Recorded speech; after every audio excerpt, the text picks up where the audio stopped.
Hello friends. अभी तक हमने बात की है चार्ज और करंट की। उसके आगे ही नेक्स्ट हमारा आता है पोटेंशियल। अगर हम इलेक्ट्रिसिटी की बात करेंगे तो चार्ज और करंट के बाद नेक्स्ट टर्म आती है हमारी पोटेंशियल। आज हम इस लेक्चर में ये डिस्कस करने वाले हैं कि पोटेंशियल होता क्या है। So let's get started. My self Madhavi Gupta. हमने पिछले लेक्चर में पढ़ा था कि अगर हमारे पास पॉजिटिव पॉजिटिव दो चार्ज हैं या निगेटिव निगेटिव दो चार्ज हैं जो लाइक चार्जेस हैं तो ये क्या करते हैं, रिपेल करते हैं।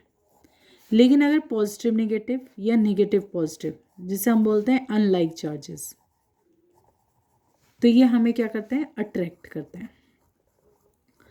अब ये एक चार्ज है, ये एक दूसरा चार्ज है। सपोज ये चार्ज ए है, ये चार्ज बी है।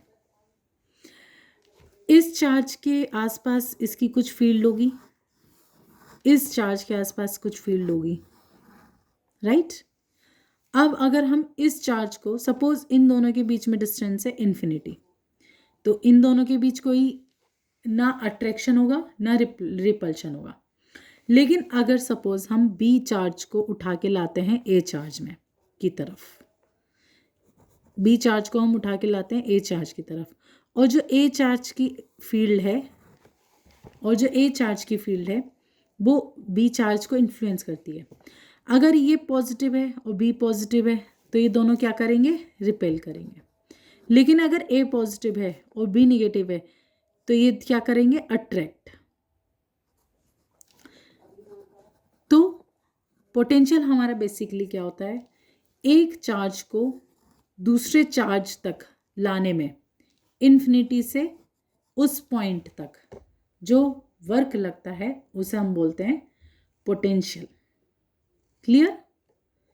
मीन्स हम बोल सकते हैं कि potential is defined as the amount of work done per unit charge in bringing a positive charge from infinity to that point. अब अगर यहाँ पे ये निगेटिव चार्ज है, यहाँ पे पॉजिटिव चार्ज है इन्फिनिटी पर, ये हम ज़ीरो मान लेते हैं। ए चार्ज निगेटिव है, बी चार्ज इन्फिनिटी है।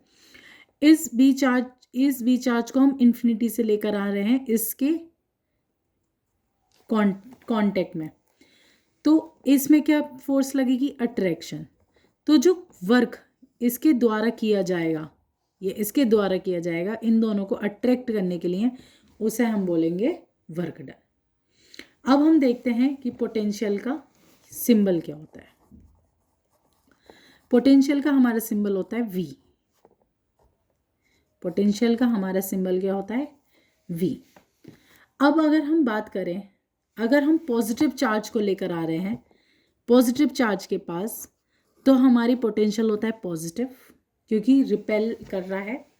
और अगर हम निगेटिव चार्ज को लेकर आते हैं पॉजिटिव चार्ज के पास, तो हमारा वर्क डन क्या लगता है, पॉजिटिव, क्योंकि वो अट्रैक्ट हो रहा है। इसे हम और एक तरीके से और समझ सकते हैं, जैसे ही हमारा एक पॉजिटिव चार्ज है या चार्ज्ड बॉडी है और एक दूसरा चार्ज है वो इनफाइनाइट पर है, ये हमारा एक सर्टेन पॉइंट पर है, ये इसके पास आ रहा है चलकर, एक पॉइंट पर आकर ये इसकी डायमेंशन में आ गया, इसे हम इस पॉइंट को हम लेते हैं P नाम। तो हम जो पोटेंशियल है उसे हम कैसे डिफाइन कर सकते हैं, V potential can be defined as the work done to bring a charge from infinity to that point. तो work done by a charge हमारा क्या है, Q। तो आप दोस्तों फॉर्मूला भी बहुत अच्छे से, अगर आपको डेफिनेशन याद है तो आप फॉर्मूला लिख सकते हैं, और अगर फॉर्मूला याद है तो आप डेफिनेशन लिख सकते हैं। जैसे अगर आपको डेफिनेशन याद नहीं आ रही, फॉर्मूला याद है, तो आप इन दोनों को जानते होंगे तो आप डेफिनेशन भी बहुत आराम से लिख सकते हैं। अगर डेफिनेशन याद है कि वर्क डन ले रहा है एक चार्ज को दूसरे चार्ज की तरफ ब्रिंग करने के लिए, तो चार्ज ऐसे भी कर सकते हैं। अब अगर हम इससे अगर हम चार्ज की वैल्यू निकालना चाहें तो V नीचे आ जाएगा, तो हमारा चार्ज किया जाएगा W/V।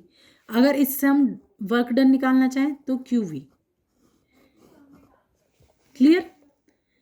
ये हमारी स्केलर क्वांटिटी होती है, वेक्टर क्वांटिटी नहीं होती। जैसे दोस्तों हमें पता है कि दो तरीके की क्वांटिटीज होती हैं, स्केलर और वेक्टर।